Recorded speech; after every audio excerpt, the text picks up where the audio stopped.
So the 2024 Pro Bowl rosters were just announced. I want to go through everybody that made it in the AFC and the NFC, maybe give out some guys that I think that maybe shouldn't have made the Pro Bowl, and definitely some snubs throughout this as well. Because obviously with the recent Pro Bowl history, so many funny guys end up making it because a lot of people end up dropping out, but these guys are supposedly the most deserving. So we'll start off in the AFC at the quarterback position, and you could say that these three quarterbacks that made it are the three best quarterbacks in the NFL this year, and they're probably going to finish 1, 2, and 3 in the MVP voting. We're going to start off with the starter, Josh Allen. Josh Allen has been incredible all year long. He's been the MVP frontrunner for a little bit until some other guys are catching up right behind him, but he has been carrying this Buffalo Bills offense. He hasn't gotten sacked a ton. He's got a ton of rushing touchdowns, and he's making big time plays for the Bills as they won another AFC East division crown. Next up, you have somebody that would probably win the MVP award if his team was a little bit better or if his defense wasn't historically bad, and that is Joe Burrow of the Cincinnati Bengals. He's leading the NFL in passing yards with 4,600 on the year. He's got 42 touchdowns to 8 interceptions. There is a chance the Bengals make the playoffs, and then, hey, maybe he ends up getting the MVP award.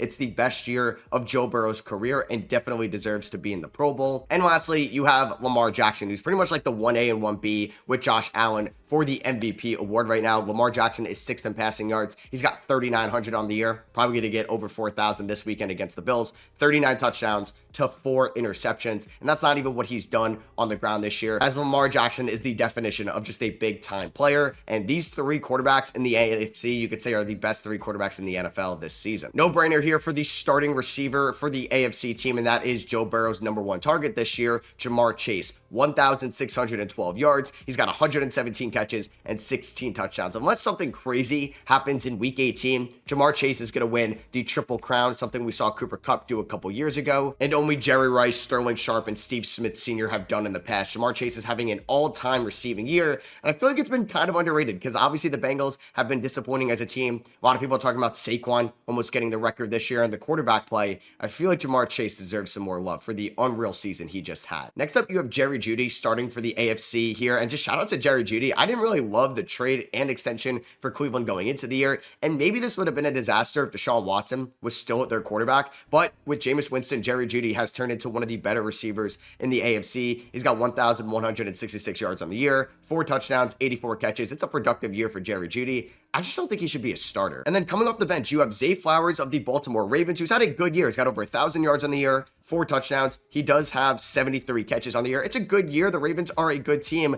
I don't really know if Zay Flowers should have made the Pro Bowl, to be honest with you. And then the last guy that made it, Nico Collins. Now, Nico Collins in 11 games has been great. He's got 63 catches for 960 yards. I just think Brian Thomas Jr. and Ladd McConkey deserve to make the Pro Bowl over Zay Flowers and Nico Collins. They have more receptions, more yards, more touchdowns. I don't know how those rookies didn't get in. And for the running backs, it's an obvious starter. It is Derrick Henry over there in Baltimore. He's got 1,783 yards on the year. He also has 14 rushing touchdowns throughout 300 games. He's probably not going to pass Saquon Barkley for the most rushing yards in the league this year. But what a year it was for Derrick Henry, just getting a little bit older, but it did not matter. He did not slow down one bit in his first year in Baltimore. Jonathan Taylor had an incredible year, 13 games. He's got 1,250 yards on the year, 11 touchdowns as well. Maybe it's not the season we thought Jonathan Taylor could have fully healthy in this offense, but he was banged up at times, and he still had a really good year. Definitely a deserving Pro Bowler. And the last spot went to Joe Mixon. He's got 990 yards on the season. He may not eclipse 1,000 yards. He does have 11 touchdowns on the year. You could have given some love to Tony Pollard in Tennessee, who didn't get a single Pro Bowler, or Najee Harris maybe in Pittsburgh, or shout out to what J.K. Dobbins this year in Los Angeles. So that's the only one that I would question because the running back position was a lot better in the NFC than the AFC. Tight ends, they got this one right. Brock Bowers, who's having one of the greatest tight end seasons for a rookie in NFL history, is the starter here. He's got 108 catches on 144 targets. He's got 1,144 yards on the year, 4 touchdowns with Aiden O'Connell, Desmond Ridder, Gardner Minshew throwing him the ball. This was a historic year for Brock Bowers, and shout out to him, man. He's going to be the best tight end in the league very soon, if not already. And the other tight end that made it was Travis Kelce of the Kansas City Chiefs. He did have 97 catches on the year,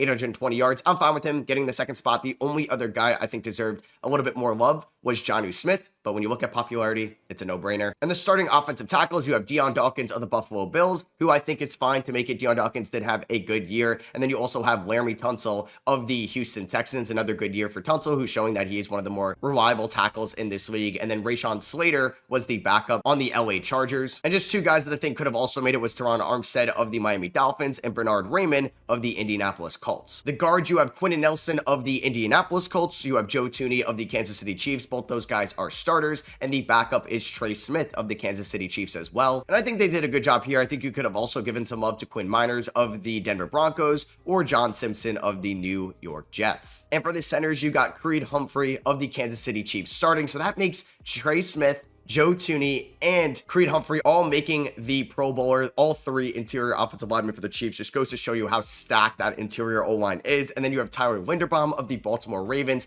getting in as well. I'll give some love to my guy, Zach Frazier in Pittsburgh, but I think they got this one right. And oh yeah, shout out to Patrick Ricard being the fullback getter for the AFC. Now let's go over to the defense where the starters on the ends are going to be Myles Garrett of the Cleveland Browns and Trey Hendrickson of the Cincinnati Bengals. And then Max Crosby is also getting in, but Garrett and Hendrickson are starting. Obviously, there's going to be another guy getting in because Max Crosby is out for the year, but I'm fine with these three. And then for the interior defensive line, you got Cam Hayward. Shout out to what he's doing in Pittsburgh this year, this late into his career. You got Chris Jones in Kansas City also starting, and then you have Nnamdi Madubuike over in Baltimore. Man, the Ravens got so many Pro Bowlers, and we're not done. Outside linebackers, you got Nick Bonito over there in Denver. Shout out to what he's doing this year. I don't think he's going to get Defensive Player of the Year, but he has been incredible this year for the Broncos. And then also TJ Watt for the Pittsburgh Steelers, one of the more popular edge rushers in the NFL. And it's funny because I don't think TJ Watt deserves DPOY this year, and he may get it. I think he deserved it way more last year when he didn't get it. And then also Khalil Mack is the backup for the edge rushers. Inside linebackers, you got Roquan Smith over there in Baltimore as the starter and Zaire Franklin as the backup for the Indianapolis Colts. And then for the corners, there could be some snubs here. The starters are Derek Stingley of the Houston Texans and Patrick Surtain of the Denver Broncos. I'm fine with those guys. I think Surtain definitely needed to be a starter. And then the backups, you have Marlon Humphrey of the Baltimore Ravens and Denzel Ward of the Cleveland Browns. I think guys like Trent McDuffie, Christian Gonzalez, and Christian Benford could have made it over Denzel Ward just for this year. Free safety, you have Minkah Fitzpatrick, which I thought was a little shocking. I thought Minkah was having somewhat of a down year, but he's still incredibly popular, I guess. And then for the strong safeties, you have Kyle Hamilton making it, another Baltimore Raven. Definitely deserves this honors. And then you also have Derwin James backing him up. And then you have Chris Boswell as the kicker. He definitely deserves that. And Logan Cook as the punter. So let's go over to the NFC now, where the starting quarterback is Jared Goff.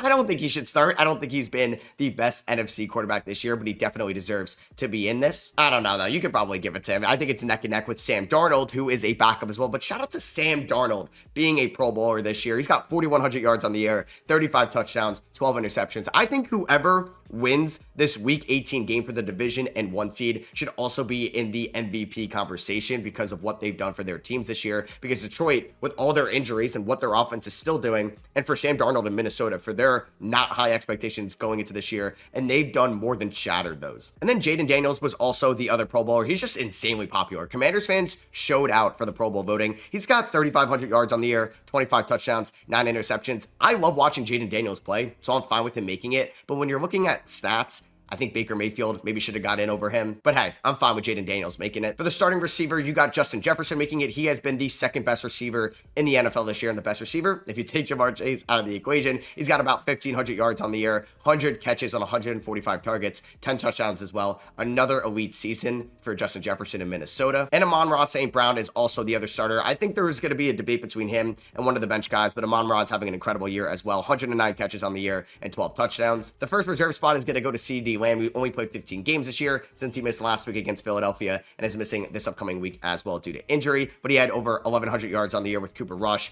and with Dak Prescott. He just only had 6 touchdowns this year. And the last receiving spot went to Terry McLaurin over there in Washington. Terry had one of the better years of his career where he had over 1,000 yards, 74 catches, and 12 touchdowns. I actually think I would have given this spot to maybe Malik Neighbors or JSN in New York and Seattle, but I'm all right with Terry making it. But yeah, like I said before, I think Commanders fans showed out really well for this. And for the running back spot, the starter was a no-brainer. Saquon Barkley, he could have gone the record if he decided to play in week 18, but he's not going to. But he got 2,000 yards in 16 games, which is just incredible. He's got 13 touchdowns on the year. And just think about how many touchdowns Jalen Hurts stole from him. He could have honestly had 20 touchdowns this year. An unreal year for Saquon in his first year in Philly. And it's a shame too, because like Joe Mixon made it, Jonathan Taylor made it in the AFC. There's so many guys that got snubbed at the running back position in the NFC. So Josh Jacobs ended up making it. He had 1,200 yards on the year. He had 7 touchdowns. Honestly, actually an elite year for Josh Jacobs in his first year in Green Bay. And then also Jahmyr Gibbs made it in Detroit. His numbers would have looked so much better if he wasn't doing a split backfield with David Montgomery all year. He still got 1,200 yards. He ended up getting 13 touchdowns on the year as well. But yeah, guys like Kyron Williams and Bijan Robinson and even Chuba Hubbard were snubbed a little bit. Shout out to Kyle Juszczyk in the fullback spot in the NFC as well. And then the starting tight end is George Kittle, and I'm actually okay with that. He had about 1,000 yards on the year. He had 2 less yards currently than who ended up backing him up that we'll get to in a second, and he did have about 28 fewer catches than that guy, but he had more touchdowns on the year and is a lot better of a run blocker. But that guy also could have gotten some love to be the starter and definitely deserved to be the backup. He was right up there with Brock Bowers as the best receiving tight end this year, and that is Trey McBride of the Arizona Cardinals. Over 100 catches, 1,000 yards, and finally got that first receiving touchdown last week. And then the offensive tackles, you got Lane Johnson in Philadelphia, you got Penei Sewell in Detroit, and backing those guys up, you got Tristan Wirfs in Tampa Bay, which I think is a good list. It's not perfect. I think Jordan Mailata honestly should have got in over Lane Johnson if you were only going to get one Eagle. And I think Zach Tom, Trent Williams, and Charles Cross deserve some love as well. For the guards, you got Landon Dickerson starting, another Philadelphia Eagle. You got Tyler Smith, shout out to him making it for the Dallas Cowboys as a starter, and Chris Lindstrom of the Atlanta Falcons is backing those guys up, which is fine. I don't know. I think maybe guys like Kevin Zeitler, Dominic Mooney, the rookie, and Kevin Dotson could have gone in as well. So let me know what you think down below. And then the starting center is Frank Ragnow of the Detroit Lions. They just have an elite O-line as well. It's like the Eagles and the Lions just have some of the best O-lines that we've seen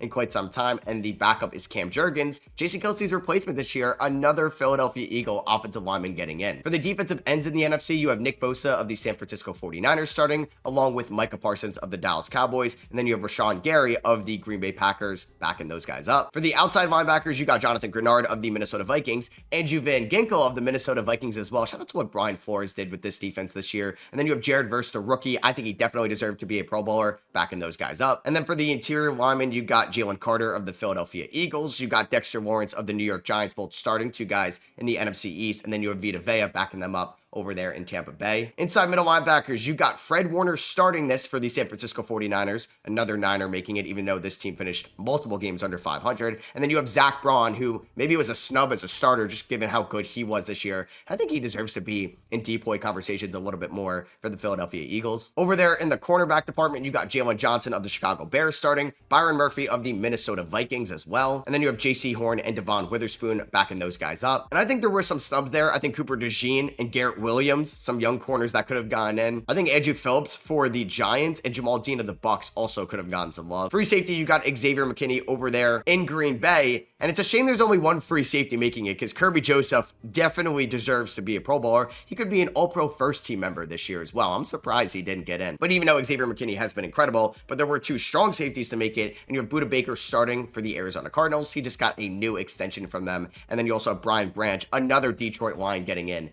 Man, shout out to the Lions this year. Their team was stacked, even with all the injuries, because guys like Aiden Hutchinson didn't even get in because he got hurt. And then you have Jack Fox, the Lions punter, and Brandon Aubrey, the kicker for the Dallas Cowboys, being in as the special team guys. So yeah, that's gonna be for me. Hope you guys did enjoy this video. Let me know who you think the biggest snubs are, or guys that maybe didn't deserve to be Pro Bowlers this year down below. Drop a thumbs up if you guys did enjoy. Subscribe if you are not already. We're on the road to 10K, so hit that subscribe button, and I'll catch you guys in the next one. Peace.